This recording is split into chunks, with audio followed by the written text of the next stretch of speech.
Assalamualaikum warahmatullahi wabarakatuh. Salam sejahtera Bapak Ibu guru yang hebat.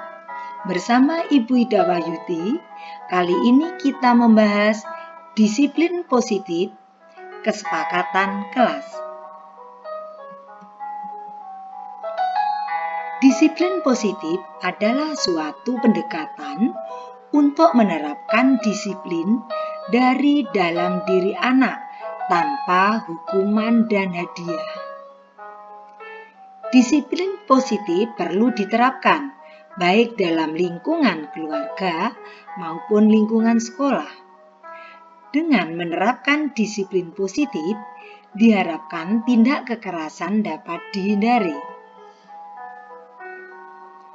Pendekatan disiplin positif bukan mengenai anak atau peserta didik secara langsung, melainkan bagaimana cara orang dewasa yang memberikan dampak dan pengaruh positif kepada anak atau peserta didik.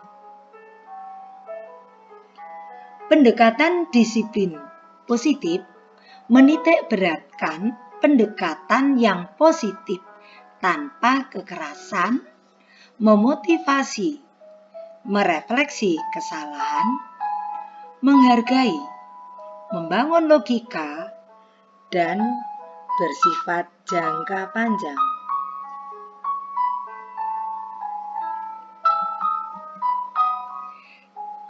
Bagaimana cara untuk menerapkan disiplin positif dalam proses kegiatan belajar mengajar di kelas? Yang pertama, membentuk lingkungan kelas yang mendukung terciptanya budaya disiplin positif. Yang kedua, membuat kesepakatan kelas. Yang ketiga, dengan kesepakatan kelas ini akan membantu guru dalam membentuk budaya disiplin positif. Nah, apa itu kesepakatan kelas? Apa manfaatnya? Kemudian, apa tujuan kesepakatan kelas? Bagaimana peran kesepakatan kelas dalam pembelajaran? Bagaimana cara membuat kesepakatan kelas? Kemudian, kesepakatan kelas Merdeka Belajar itu apa toh? Dan yang terakhir adalah contoh-contoh kesepakatan kelas.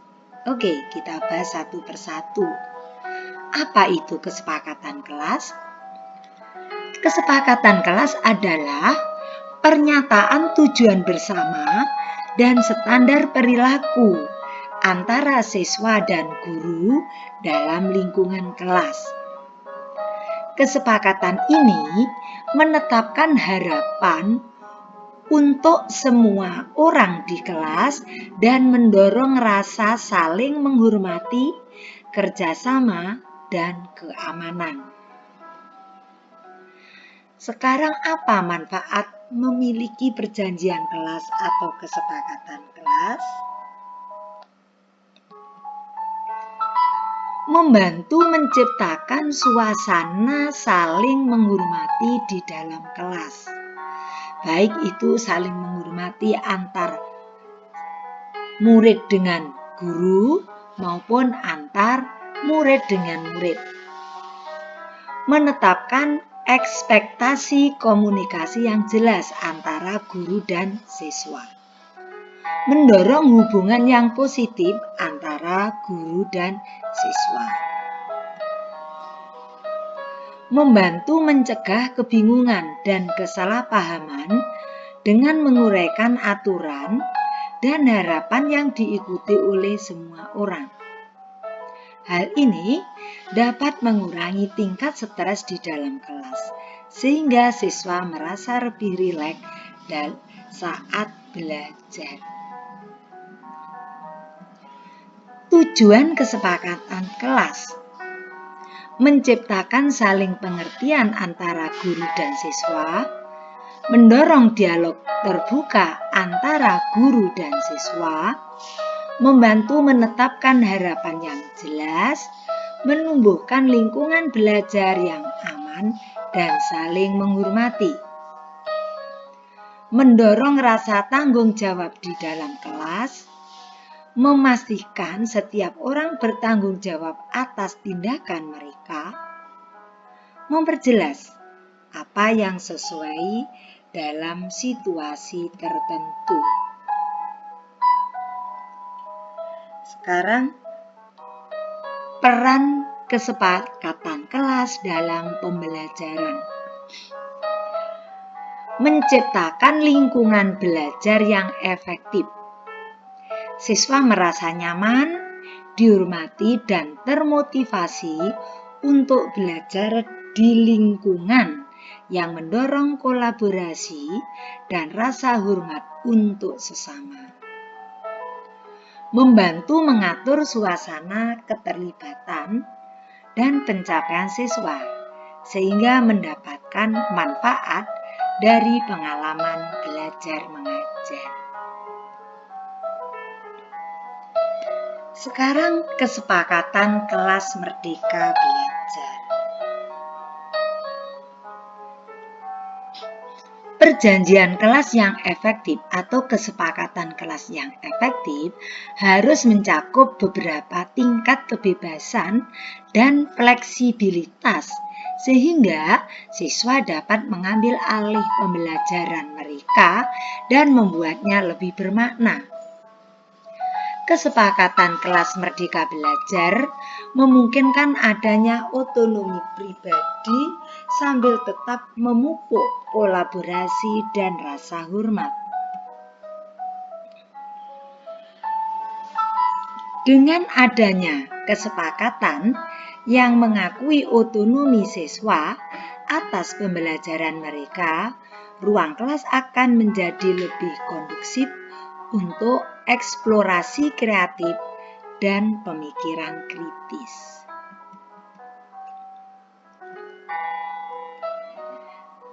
Perjanjian kelas kebebasan belajar memungkinkan adanya otonomi pribadi sambil tetap memupuk kolaborasi dan rasa hormat yang mencakup beberapa komponen. Definisi yang jelas tentang tanggung jawab individu, aturan dan parameter untuk diskusi kelas, sarana komunikasi antara guru dan siswa, strategi untuk menangani konflik atau ketidaksepakatan, ekspektasi untuk partisipasi selama kegiatan. Bagaimana cara membuat kesepakatan kelas? Diskusikan tujuan pembuatan perjanjian kelas dengan para siswa.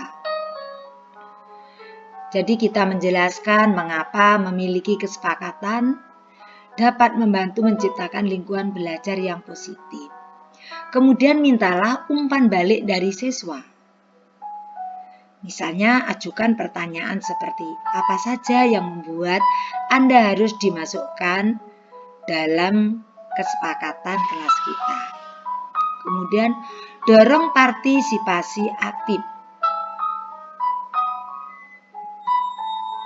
Buatlah dokumen bersama-sama. Nah,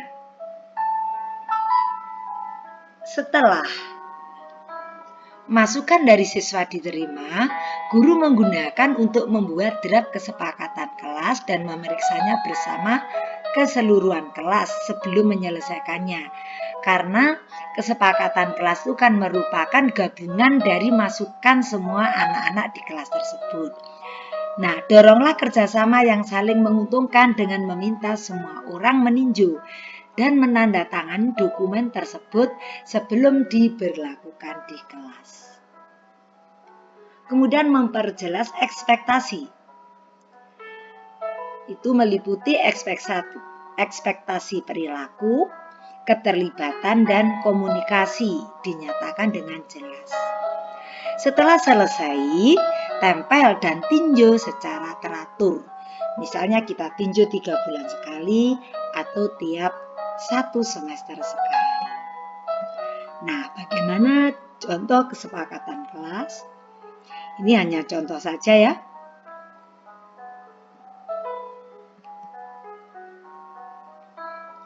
Nah, contoh kesepakatan kelas yang lainnya misalnya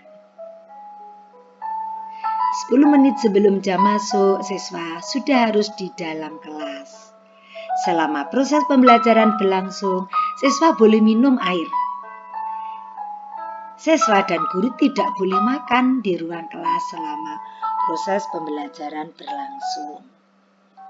Jika siswa tidak dapat masuk sekolah, entah sakit atau kepentingan mendadak yang lain, orang tua atau wali murid harus memberitahu kepada wali kelas. Seluruh siswa di kelas tersebut wajib melaksanakan piket guna menjaga kebersihan kelas sehingga proses pembelajaran pun menjadi nyaman. Jika guru berhalangan hadir untuk mengisi pembelajaran, siswa dilarang keluar kelas. Tidak menyontek selama ujian sekolah atau ulangan harian, sehingga tidak mengecoh pemahaman siswa. Ini adalah contoh kesepakatan siswa kelas 7E ya. Kalau kita kaji satu-satu hampir sama intinya dengan yang atas tadi. Nah, namun di sini kita perhatikan jika ada siswa yang melakukan pelanggaran kesepakatan kelas dapat memiliki proyek alternatif kebaikan. Nah, alternatif kebaikan itu apa saja misalnya? Membuang sampah ke tempat pembuangan dan menyapu lantai luar kelas. Ini misalnya ada siswa yang melanggar ya, melanggar kesepakatan kelas. Kemudian menyirami tanam depan kelas dan bunga di dalam kelas. Jadi hanya berkisar di kelas. Kemudian membaca surat pendek atau juz 30 sesuai kemampuannya bagi yang beragama Islam. Membaca doa kunut bagi yang beragama Islam. Memberi sedekah dikumpulkan ke bendara kelas. Melaksanakan sholat duha jika belum sholat duha. Ini adalah merupakan proyek-proyek alternatif kebajikan atau kebaikan kelas. Nah, kita bisa membuat sesuai dengan kesepakatan anak-anak. Proyek alternatifnya apa? Jadi kalau ada anak yang melanggar, anak disuruh. Nah, demikian penyajian materi dari kami. Semoga bermanfaat bagi kita semua. Wassalamualaikum warahmatullahi wabarakatuh.